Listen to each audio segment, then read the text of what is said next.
أعوذ بالله من الشيطان الرجيم بسم الله الرحمن الرحيم إن الحمد لله نحمده ونستعينه ونستغفره ونعوذ بالله من شرور أنفسنا ومن سيئات أعمالنا ونصلي ونسلم على المبعوث رحمة للعالمين سيدنا وحبيبنا محمد وعلى آله وأصحابه أجمعين. We give thanks to Allah subhanahu wa ta'ala. We send salutations upon the Prophet Muhammed S.A.W. You are welcome again to another episode of our Ramadan Journey. And today, inshallah, we'll be going through Hadith number 12 from the Hadith that were compiled by Imam Nawawi. Min husni islamil mar'i tarkuhu ma la ya'ni. Min husni islamil mar'i tarkuhu ma la ya'ni. This hadith was reported by Abu Hurairah, and it is contained in the book of Al-Imam al-Tirmidhi, and also it is contained in the book of Imam Ibn Majah in his Sunan.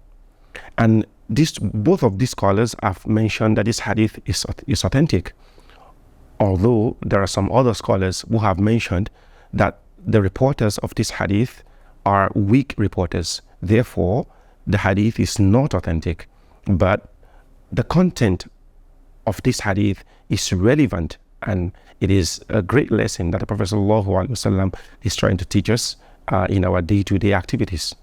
The Prophet said, Min husni islamil mar'i. From what makes the Islam of a person complete, tarkuhu ma la ya'ni, is to leave what he is not concerned about.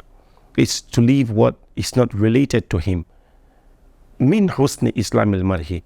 Husnul Islam can be achieved when we practicalize the ihsan that was mentioned in the hadith of Jibril alayhi salam. Jibril came to the Prophet. He was asking, Akhbirini anil ihsan. Tell me about ihsan. Then the Prophet mentioned to him, An ta'budallaha ka'annaka tarah. Ihsan is to worship Allah subhanahu wa ta'ala as if you can see him. فَإِن لَمْ تَكُنْ تَرَى. And if you cannot see Allah subhanahu wa ta'ala, فَإِنَّهُ يَرَاكَ. Allah can see you. This tells us that Husnul Islam, if you want to achieve the best Islam, the most complete Islam, you can only achieve that by worshipping Allah subhanahu wa ta'ala as if you can see him. And if you cannot see him, Allah subhanahu wa ta'ala can see you.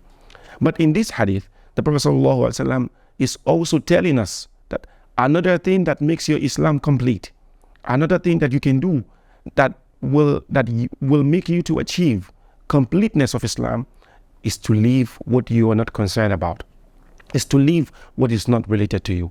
Scholars of Hadith have tried to gather together, to compile together, what are the things that are not related to us? What are the things that a Muslim should not be concerned about? The first one is al-muharramat, things that Allah subhanahu wa ta'ala has made haram for everyone. A Muslim should not be concerned about this. Drinking alcohol, zina, telling lies. A Muslim should free himself from all of this.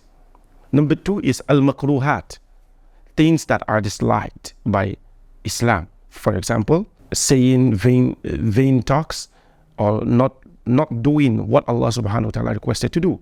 Number three is al-mutashabihat or al-mushtabihat, the things that are not clear.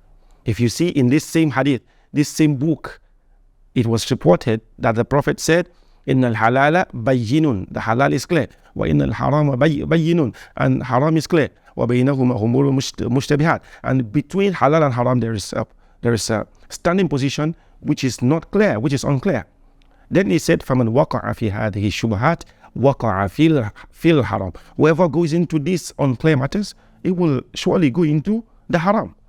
So the third thing that a Muslim should not be concerned about is al-mushtabihat. The things that are unclear to you, you leave it alone.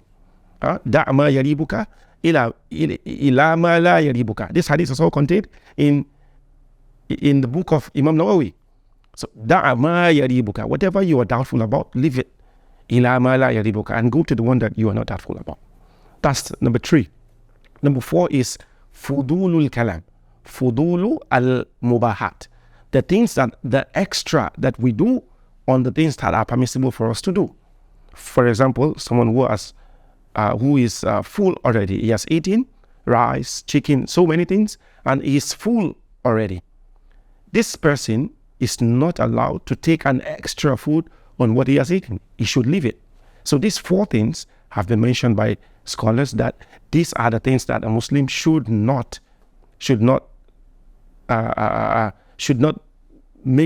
pull himself towards. He should try as much as possible to stay away from them.